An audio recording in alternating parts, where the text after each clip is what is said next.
5 sur 7 matin, bienvenue dans Instant Politique. C'est une réforme souhaitée et voulue par Patrice Talon. Le but, assainir le paysage politique du Bénin où fourmillaient plusieurs centaines de partis politiques. On en dénombrait plus de 200 en 2016. Une hyper-fragmentation politique qu'a voulu corriger la réforme du système partisan. 5 ans après sa mise en œuvre, elle fait l'objet de nombreuses controverses et est diversement appréciée. Si pour certains, la réforme a permis d'asseoir les bases d'un renouveau, pour d'autres, évidemment, elle est loin de combler les attentes car, disent-ils, en dehors du fait qu'elle a réussi à limiter le nombre de partis politiques, la réforme n'a guère permis de soigner les pathologies congénitales au multipartisme au Bénin, entre autres la transhumance politique et l'influence de l'argent. Le sujet est donc au cœur de cet échange ce lundi matin. Il sera aussi question du financement public des partis politiques qu'a induit justement la réforme.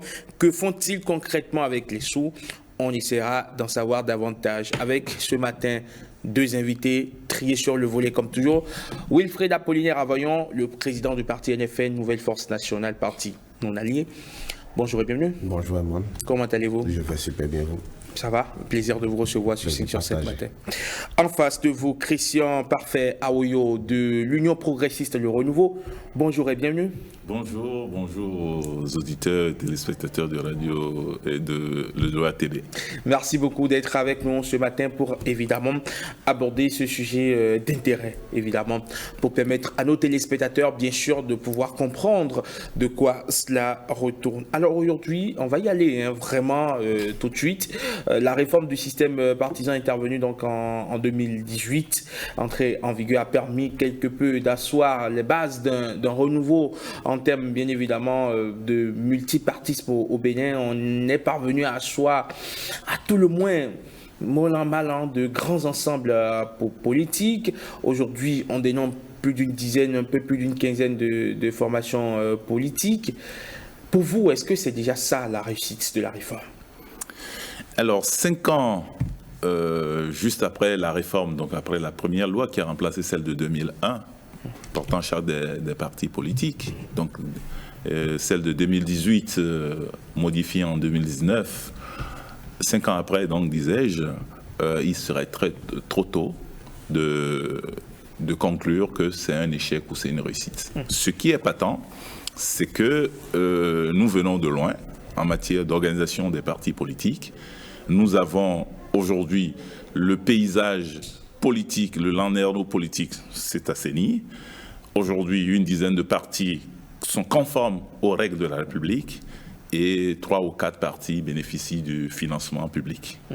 Donc, on s'achemine quand même peu au pro vers un éclaircissement et donc d'une base plus approfondie des partis politiques, donc d'une assise nationale, et pour répondre aux exigences que confèrent aux partis la Constitution et la Charte.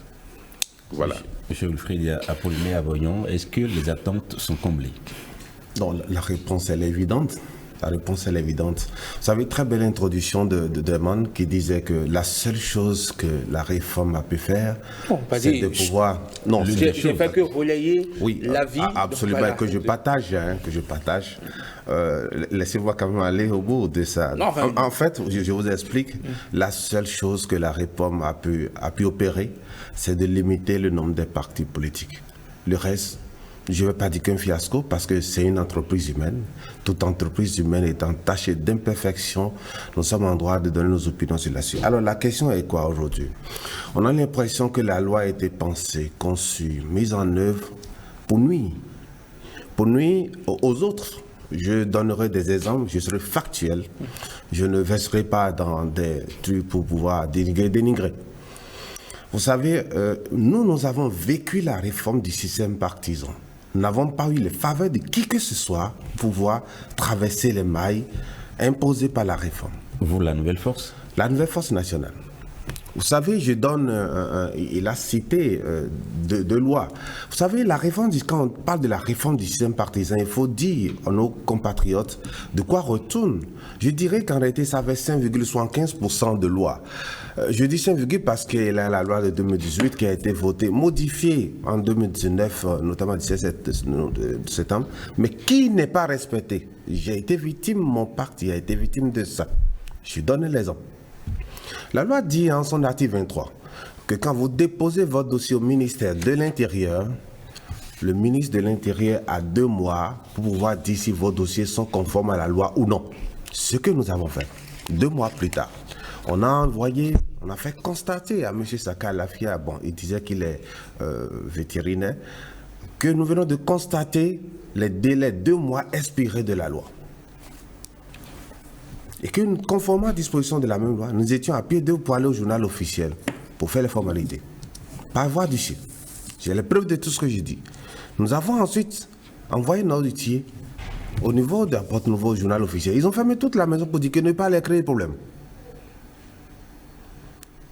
2 jours après, on nous appelle au ministère de l'Intérieur pour venir chercher les récépissés, pour venir chercher et arrêter les observations. Et qu'est-ce qu'on nous reprochait? C'est juste changement de nom, un nom mal écrit par rapport à une référence. C'est pour dire que, on s'est dit, bon, qu'est-ce qu'on cherchait? C'est le récépissé, on a fait. Je suis allé même avec les miens au niveau de la justice, parce que la loi dit, nous avons éprouvé, quand je le dis, c'est factuel, qu'il faudrait saisir la chambre administrative, il n'y avait pas encore la cour en son temps, pour pouvoir que le droit soit dit en procédure d'urgence. Ce que nous avons fait. Le greffier m'appelle pour dire que c'est le juge qui décide si la procédure doit être en urgence ou non. De quelle république sommes-nous? Donc c'est pour dire qu'il y a eu d'autres qui sont favorisés par rapport à la loi. Et il s'est gosé avec une aisance qui dit, j'ai écouté la dernière fois, hier, la présidente de l'UTBN qui est transformée en Renaissance, qui disait que... Renaissance nationale. Renaissance nationale, excusez-moi, que ces partis qui ont le financement public, c'est Gozi, naguent les autres. Vous savez, c'est vrai, c'est sur tous les aspects. Vous voyez, quand on me dit, un commis de la justice me dit que la loi dit telle chose, mais que c'est le juge qui décide si la procédure doit être en urgence ou pas, que de venir retirer les dossiers. Il dit non, il dit ça peut faire 1000 ans. C'est dit qu'en réalité, nous avons vécu, nous avons éprouvé. Donc, quand je dis 5,75 lois, il y a eu des lois également. Le code électoral a été révisé en plein processus d'installation des maires pour pouvoir recadrer. À la guise, permettez-moi d'exprimer ça en ces termes parce que c'est mon ressenti. C'est le ressenti des nôtres. C'est pour dire qu'en réalité, que la loi a été mise en place pour favoriser un groupe et l'autre. Je voudrais aller plus loin. Pour dire le statut de l'opposition, dire dans quelles conditions les partis politiques qui font les déclarations doivent pouvoir obtenir le récépissé d'appartenance à l'opposition. Je peux vous donner aux 2 partis politiques, au moins un dont j'ai la certitude, le parti JSR, qui a fait les formalités d'appartenance à l'opposition. Et qui est allé, la loi dit que le ministère de l'Intérieur fait les formalités de déclare au journal officiel. Jusqu'aujourd'hui, à ce matin, peut-être, je ne sais pas si hier nuit, il a eu le récépissé d'appartenance à l'opposition. D'accord. Alors, quand on voit tout ça, ce que la loi prévoit, et qu'on constate que les nôtres, nos vis-à-vis, ne respectent pas, de quoi parlons-nous?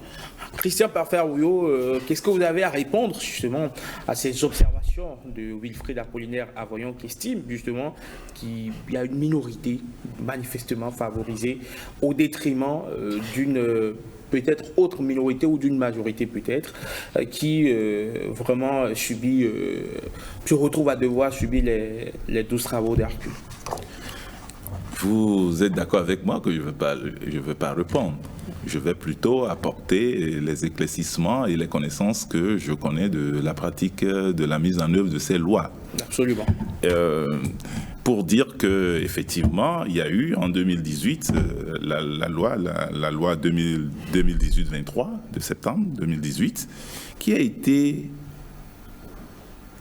retoquée en ce moment-là, par une certaine opposition qui n'a pas voulu de cette loi à cause des difficultés administratives qui étaient liées à la constitution de nouveaux partis suite à cette loi-là, qui a conduit presque à des difficultés pour la première fois aux élections de 2019. Et suite à cela, il y a eu un dialogue politique qui a fait des recommandations en termes de modification pour pouvoir corrigé les articles 21, 22, 23 et 25, que ce qui est devenu la loi 2019-41 du 15 novembre 2019, qui corrige les difficultés énumérées tantôt par mon vis-à-vis. Effectivement, certains, n'étant pas dans les dispositions d'abord psychologiques, je ne cite pas tous les partis, mais certains partis ont refusé de facto que la loi 2018 n'était pas applicable et ont fait la chaise vide. J'aimerais que nos mémoires soient rafraîchies. Et ils ont fait du blocus et on retrouve un peu ces pratiques encore aujourd'hui. Il y a eu quelqu'un qui leur dit n'y allez pas, alors qu'il y avait eu en son temps un comité de 5 membres, 2 de l'opposition, 2 de la mouvement, présidé par le président de l'Assemblée d'alors, pour corriger les 3 articles dont on parlait. Ils se sont braqués et du coup on est allé dans le mur et tout le monde a reçu les casseroles. Les plus organisés ont pu s'en sortir. À la suite, il y a eu cette modification d'ordre administratif. Alors, ne confondons pas la loi et l'application de la loi. Les problèmes évoqués tantôt montrent certaines difficultés au niveau soit du ministère de l'Intérieur, soit de la chambre administrative. C'est des structures purement administratives qui accompagnent l'exécution de la loi. Il peut y avoir des dysfonctionnements. Donc, on ne peut pas, à partir du dysfonctionnement de structure, mettre le tort sur la loi. Ce qui est sûr, c'est qu'il y a eu des dysfonctionnements qui ont été corrigés. Ça, c'est la première chose qui est fondamentale et que ces dysfonctionnements auraient pu être corrigés si la volonté politique en 2018 avait été suivie. Mais je suis heureux de constater qu'à la date d'aujourd'hui, tous les partis ont pu avoir leur récépissé, tous les partis qui sont conformes aux mêmes lois, qui n'ont pas tellement changé, aux mêmes institutions qui n'ont pas changé, aux mêmes administrations qui n'ont pas changé. Tous les partis qui boudaient hier se sont conformés à ces lois-là pour parler de la charte des partis et pour parler du financement public des partis. C'est ce qu'on a constaté dans le temps. Il s'est fait que les difficultés vont toujours venir, c'est à nous de les remonter. Et la loi dit aussi que nous avons la possibilité, dans une république comme la nôtre, de se plaindre et de continuer à se plaindre. La belle preuve aujourd'hui, c'est que si vous êtes confronté à des difficultés de ce genre, vous pouvez bel et bien saisir les structures qui peuvent vous aider à corriger ces dysfonctionnements. Donc, effectivement, je n'ai pas vécu, en tout cas du côté de mon parti ou de tous les partis que je côtoie, je n'ai pas vécu ce qu'eux, ils ont vécu, mais je constate quand même qu'autour de cette table, c'est parce que toutes ces difficultés mises de côté, ils ont pu avoir leur récépissé et les certificats de conformité. Donc, on ne peut pas, a priori, faire un procès à une difficulté administrative qui peut arriver. Si ça advenait, je crois que les voies et moyens existent dans la République pour se plaindre et pour que ces choses soient corrigées. Surtout que les dispositions de la loi sont très claires pour sanctionner n'importe quel fonctionnaire qui aurait pu faire du zèle. Vous avez pu surmonter, M. Avoyon, quelques difficultés qui se présentaient à vous, mais est-ce qu'aujourd'hui, il existe encore de grosses difficultés qui vous empêchent de vivre pleinement ce système partisan? Non, avant de répondre rapidement, il faut que je donne un détail par rapport à nos compatriotes, par rapport à ce que mon vis-à-vis dit. Vous savez, je voudrais que vous fassiez attention à ce que j'ai dit et dans les délais, les lois auxquelles je fais référence en parlant.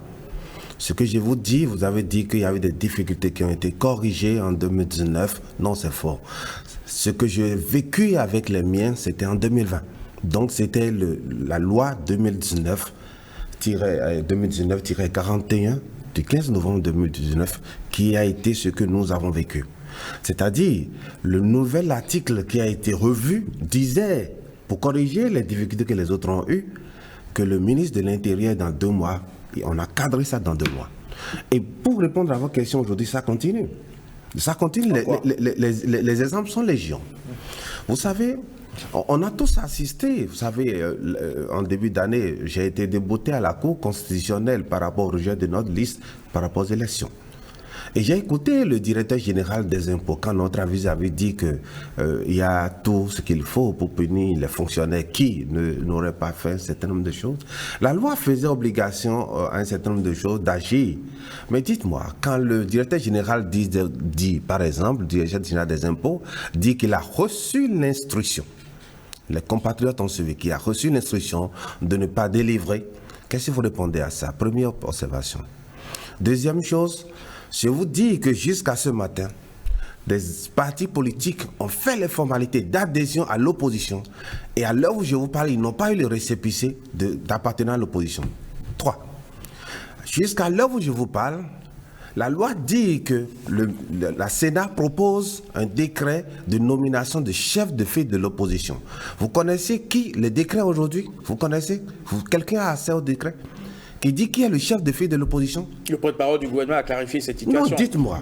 Il a clarifié la situation. Il a clairement notifié que jusqu'à nouvel ordre, Éric Ngounete est toujours reconnu comme étant chef de file de l'opposition. Éric Ngounete l'a dit que jusqu'à en réalité, dans un passé très récent, qui n'a jamais vu l'acte. Monsieur Herman, quand on recrute dans une administration, parce que nous parlons de l'administration du droit, je ne suis pas spécialiste, mais ce que j'en sais, c'est que quand on vous nomme à quelque chose, il y a un acte qui matérialise cela. La loi dit que le chef de file de l'opposition a un cabinet.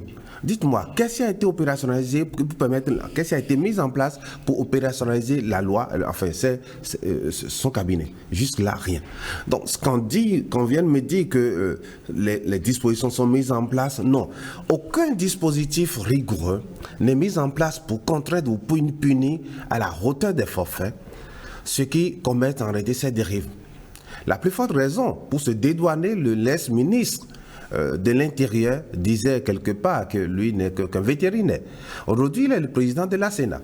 Donc, c'est pour dire qu'en réalité, que les gens commettent ce qu'il faut et les forfaits passent. Nous subissons et c'est hors délai qu'on dit qu'il y a eu telle chose. Pour finir. Notre dossier a été rejeté pour plusieurs raisons, non, pour une seule raison, mais on avait assez de difficultés. On a tellement communiqué là-dessus par rapport au quitus fiscal. J'étais assis là, dans votre studio ici, et à la sortie le lendemain, j'ai eu mon quitus fiscal. Mais il y a des dizaines de quitus fiscaux, des miens qui traînaient encore dans les bureaux de la Direction générale des impôts. Figurez-vous, le lendemain du rejet de la liste de mon parti politique, notre avocat a été appelé pour prendre les dizaines de quitus fiscaux. C'est-à-dire, les papiers étaient là. On refusait de nous donner. Qu'est-ce qui justifie ça? J'ai écrit plusieurs fois que je voudrais rencontrer la direction. Je voudrais échanger. Non. Mais le lendemain du rejet de notre dossier, on nous a appelés pour remettre tous les quitus fiscaux, sans exception. De quoi parlons-nous? Donc, en réalité, si un dispositif, une réforme est mise en place pour ne pas s'auto-censurer, réguler, pour pouvoir regarder les gens, ce n'est pas une réforme. Monsieur Aouyor, en 2018, à l'avènement de cette réforme, vous étiez toujours dans votre ancien parti, le parti de Maître Roumbédi, le PRD. Vous avez participé à des élections sans réussite. Est-ce que les difficultés n'ont-elles pas contribué à votre fusion avec l'UPR? On n'a pas eu de problème avec la charte des partis. C'était dans les dispositions transitoires. Le PRD n'avait eu aucun problème avec la charte des partis. On avait 6 mois pour se conformer. La conformité a été faite. On était parmi les 3 ou 4 partis, anciens partis, qui ont été conformes à la loi de 2018. Vous voulez poser la question des élections de 2019, qui sont liées plutôt au code électoral. De 2020 aussi. De 2018 et de 2020, au code électoral. Ici, nous parlons de la charte des partis et accessoirement du financement public des partis. Évidemment, c'est tout le système partisan. Il y a eu des difficultés qui ne sont pas liées à la charte des partis, mais qui sont liées au code électoral, qui ont permis des difficultés d'ordre administratif, qui ont fait que le PRD n'avait pas été aux élections de 2019, législatives, n'a pas été. Que vous avez bien regretté. Bien sûr, tout parti politique a pour vocation de concourir, de participer aux élections, de concourir et d'exercer le pouvoir de l'État de la base jusqu'au sommet. Vous pensez que cette difficulté spécifiquement existe toujours?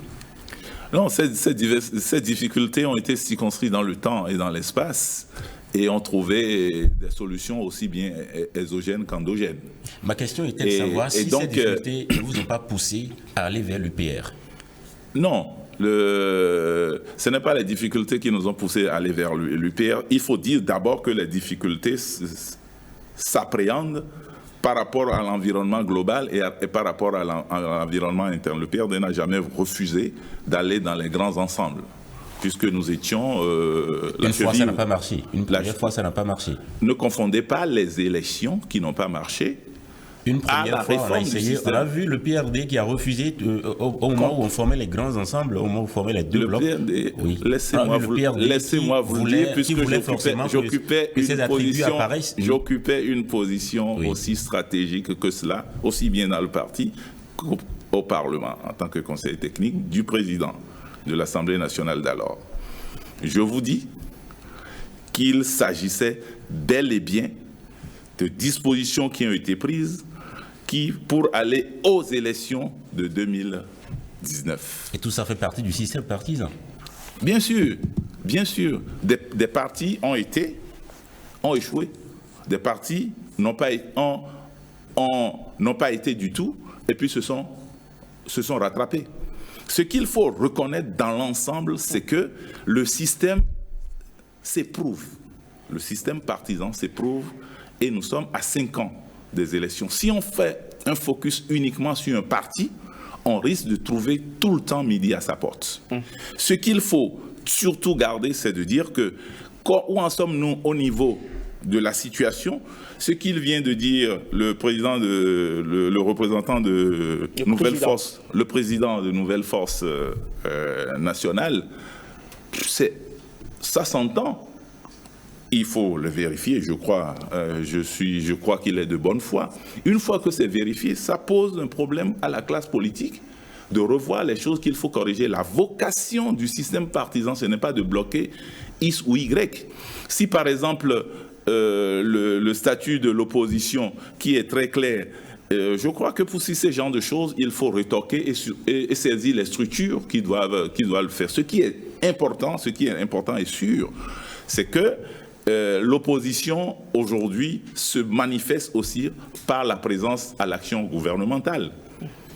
L'action gouvernementale, l'opposition se manifeste et se matérialise aussi par la présence à l'action gouvernementale. Il ne faut pas confondre se déclarer à l'opposition et il ne faut pas confondre le chef de file de l'opposition. Voilà de petites notions qu'il ne faut pas confondre. Il faut être d'abord de l'opposition.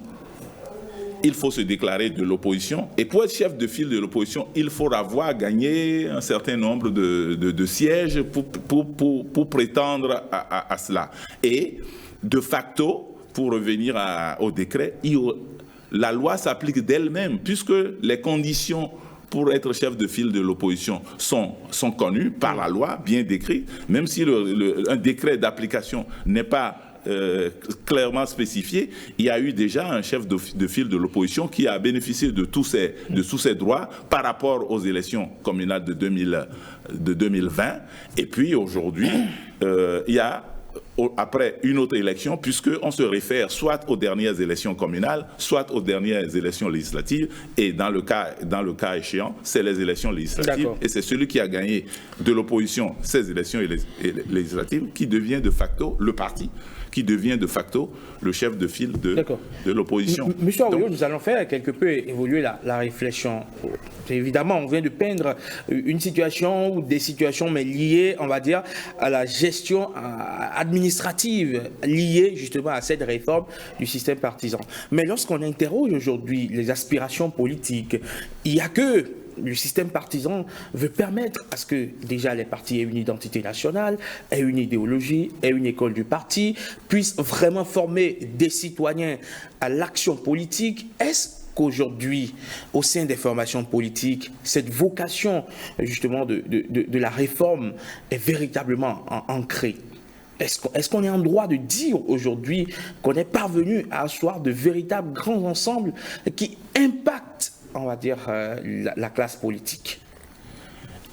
Je peux vous dire que, en tant que membre de UP Le Renouveau, on vit ces événements de l'intérieur, plus le parti est grand, tout ce que vous évoquez comme problème à régler deviennent de grandes difficultés. L'école du parti AUP Le Renouveau, nous l'avons. Le journal, nous l'avons. La formation, nous le faisons. Et on s'est rendu compte, on a fait toutes les élections, la dernière, les élections législatives, on a confirmé notre hégémonie, mais nous avons très tôt, après ces élections législatives de janvier 2023, nous avons compris que nous avons quelques difficultés en interne, surtout la mise en place de nos cellules de base. Et lorsque, donc sur toute l'étendue du territoire, au bas mot, ça fait 6 000, je dis bien 6 000 quartiers de villes ou villages politiques, à ne pas confondre avec les quartiers de villes et villages du point de vue administratif. Dans un village, nous on peut, ou dans un quartier, on peut avoir 3 cellules, 4, selon la taille des militants qui y sont.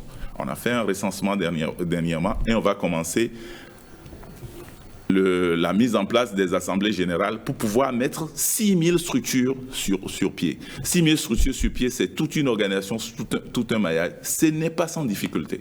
Ce n'est pas sans difficulté du tout, mais il faut y aller. C'est vous dire que ces difficultés aujourd'hui, tous les partis vont passer par là et nous n'allons pas nous dérober à cela, sinon on n'aura pas de parti d'envergure nationale. Vous devez être présent dans les villages et quartiers de ville. Vous devez avoir les militants à ce niveau-là. C'est à cette aune, et à cette aune seulement, que vous pouvez dérouler l'autre aspect de votre programme, celle de former les militants et de les amener à l'action civique, à l'action politique, et de les former à la gestion de la chose publique. Donc, ce qui est, nous, de notre côté, nous suivons un processus en silence, mais je puis vous dire de l'intérieur que ce n'est pas facile du tout, parce qu'il y a une grosse machine lorsqu'on a une vocation nationale pour y aller. D'accord, monsieur Avoyon, malheureusement, le temps est parti pour ces vous l'avez tellement laissé non, parler. pas du tout. On va vous donner la parole pour que vous puissiez opiner sur le sujet. Qu'est-ce que vous pensez aujourd'hui, d'accord, de cette transition politique qui est en train de s'effectuer? On vient d'éprouver 5 ans de la réforme du système partisan. Est-ce que vous ne pensez pas qu'on est en train petitement quand même de poser des bases efficaces pour l'avenir, ou carrément vous pensez qu'on est en train déjà de fausser la base et forcément on va aboutir à, on va dire, à une transition bancale? Très bancale, je m'explique. Vous savez, tout à l'heure, c'est ça. J'ai l'impression finalement que c'est une poésie que nos amis récitent souvent. Et nous sommes notre hégémonie, le plus grand parti, enfin un certain nombre de terminologies. Si vous prenez par exemple des milliards, enfin au moins 1 milliard par an, et vous n'êtes pas en mesure de renouveler, parce que dans leur test, lisez, c'est des documents publics. Ils ont prévu des délais, un certain nombre de choses, que jusqu'aujourd'hui, 5 ans après, ils n'ont pas pu mettre en place ces structures. Je pense en réalité le plus important dans une démocratie pour un parti politique, et s'il n'est pas une boîte à crâne, doit pouvoir fonctionner dans les règles que vous vous êtes fixées vous-même. Je défie, si éventuellement, si ce n'est pas une boîte à crâne, mais allez aux élections. Faites les élections à l'interne, vous verrez ce que ça veut dire. Je pense en réalité que c'est un groupe, quand il dit boîte à crabe, c'est quelqu'un qui a le couvercle, et quand il va commettre l'erreur de déplacer, tout va s'échapper. Un groupe qui arrive, j'appelle un groupe, parce que quand vous brimez tout le monde de pouvoir aller aux élections, quand vous empêchez tout le processus de fonctionner, que la démocratie respire, vous permettez pas aux gens d'occuper un certain nombre de positions. Le minimum, le bon sens, c'est de pouvoir quand même mieux gérer les mairies, par exemple, que vous empêchez les autres d'occuper, vous brimez en utilisant toute l'administration du sommet jusqu'à la base. Regardez Calavi, regardez Cotonou. Je voudrais citer parce qu'il est de l'UP. Alors, qu'est-ce que je veux dire par là? Je vous donne 2 exemples pour illustrer ce que je veux dire. Tout le monde a vu comment ils ont empêché tout le monde d'aller aux élections. Tout le monde a vu comment ils ont tout fait pour imposer des maires à des endroits donnés. Ces maires aujourd'hui gèrent mieux les communes plus qu'avant? Première question. Vous avez milliards chaque année. Milliards, c'est 1000 millions. Je ne sais pas si vous comprenez ça. 1000 millions. Mais vous n'arrivez pas à installer vos structures 5 ans après et vous en parlez à visage découvert. Moi, je pense que c'est une honte. D'accord. Maintenant, je voudrais parler du financement public, parce que vous en avez évoqué tout à l'heure. Le financement public, quand vous lisez bien l'article 84 de la charte, bien 38, bien pour le précis, disait que les partis politiques légalement constitués peuvent avoir le financement public. Et ils ont voté une loi pour recadrer, pour empêcher. J'ai écouté hier un parti de la mouvance présidentielle qui récriminait que le système même prévoyait une régulation, une disparition naturelle en réalité des partis politiques qui ne sont pas des partis d'envergure. Si vous pensez que vous devez pouvoir empêcher les gens d'aller aux élections, laissez le système démocratique au moins et nous allons compétir. Si vous avez gagné les élections dans Porte Nouveau, vous n'avez pas pu, nulle part au monde. La question de la caution n'est imposée nulle part à ce montant. Deuxième chose, le plus fort taux en termes de pourcentage, nous reculons parce qu'on va dire qu'on est petit parti politique. Nous ne demandons pas forcément qu'on révise les 10%. Mais nulle part au monde, le plus fort taux au monde, les experts américains sont venus nous en parler, c'est 5%. Nulle part au monde. Et vous avez été victime de ça, ce qui vous a contraint, sinon vous allez disparaître. Et le croix de le dire, de vous fondre en réalité qu'on appelle à l'UP aujourd'hui. Bon, vous avez fait tout ce que... Et quand monsieur l'honorable Guy Mitterrand vous parle, vous étiez conseiller du président. Il avait fait le présage à l'Assemblée en son temps. Mais vous êtes victime de ça, mais vous refusez de reconnaître parce que vous êtes bien logé aujourd'hui. Moi, je pense en réalité qu'il faudrait que nous puissions nous asseoir. Un dialogue pour redéfinir quels sont les mécanismes qu'il faut pour revoir le système qui doit gouverner en réalité les élections dans nos pays. Et je pense en réalité le tournant est décisif au lendemain des élections législatives, communales et présidentielles de 2026. Il faudrait que nous puissions nous asseoir pour redéfinir ça. Parce qu'en cherchant à redéfinir tout de suite, ils vont voter des lois pour mettre encore d'autres dispositions pour que nous ne puissions pas aller aux élections. Monsieur Aouyo, vous réitérez que cette réforme a de beaux jours en perspective? C'est une réforme, s'il faut la refaire, il faut la refaire. J'écoute M. Avoyon, en mise à part les affirmations gratuites, je crois que ce n'est pas son intention, et des procès d'intention à ce niveau de responsabilité. Moi, je ne me permettrai pas de faire des accusations aux partis d'en face, surtout en citant des structures administratives, les maires et tout ça, les partis politiques. Je ne le ferai pas, mais je vous les concède. Moi, je crois que vous êtes en train de décrire une situation que vous avez vue de la lucarne de votre fenêtre. Et ne nous faites pas de procès de dire que nous avons été aux élections législatives et que nous avons eu 53 députés. On ne les a pas inventés. Et la loi sur le financement dit, une fois que vous avez plus de maires, puisque nous en avons 47 sur les 77, plus de maires, nous avons les 53 sur les 80... les 109, 53 députés sur les 109, il va de soi que, à toute élection confondue de 2020 à 2023, aujourd'hui, nous sommes le parti qui a gagné les élections et nous ambitionnons améliorer nos scores. Et c'est pour ça qu'on s'organise en interne pour pouvoir y aller. Et donc le financement à l'interne, ça sert d'abord à former les partis, à faire le fonctionnement. Et à cet égard, pour ceux qui ont les structures, ceux qui sont confrontés aux notions de structure, je leur souhaite d'en arriver là. Ils comprendront les difficultés. C'est vraiment, il faut y arriver pour vivre ces difficultés. Il y a des difficultés et on entend aussi dans la classe politique, puisque le dialogue est ouvert, on entend dans la classe politique s'il y a des choses à rétorquer. Le Parlement peut toujours discuter, les instances politiques peuvent toujours se parler, mais ce qui est sûr, nous n'allons plus reculer, nous allons avancer, améliorer ce qui se fait de mieux, et puis avancer pour que le paysage politique reflète ce que nous voulons pour notre pays dans 10, 20, 30 ans, 40 ans. Merci beaucoup à vous, Christian Parfait Aouyo, du parti Union Progressiste Le Renouveau. Merci d'être passé sur 5 sur 7 matin. Merci également à vous, Apollinaire Wilfried Avoyon, président du parti Nouvelle Force Nationale. On espère évidemment on vous promet peut-être vous convier pour un autre plateau pour évidemment étendre davantage la question. Malheureusement, pour Instant Politique de ce lundi, c'en est désormais terminé. On va marquer une pause, le temps de recevoir Ulvaeus Balogun pour le premier grand format de l'actualité sur la télévision nationale. C'est bien sûr le bulletin d'information. Ce n'est pas habituel de l'installer à cette heure-ci, mais pour des raisons indépendantes de notre volonté, évidemment, on a dû repousser un peu Instant Politique.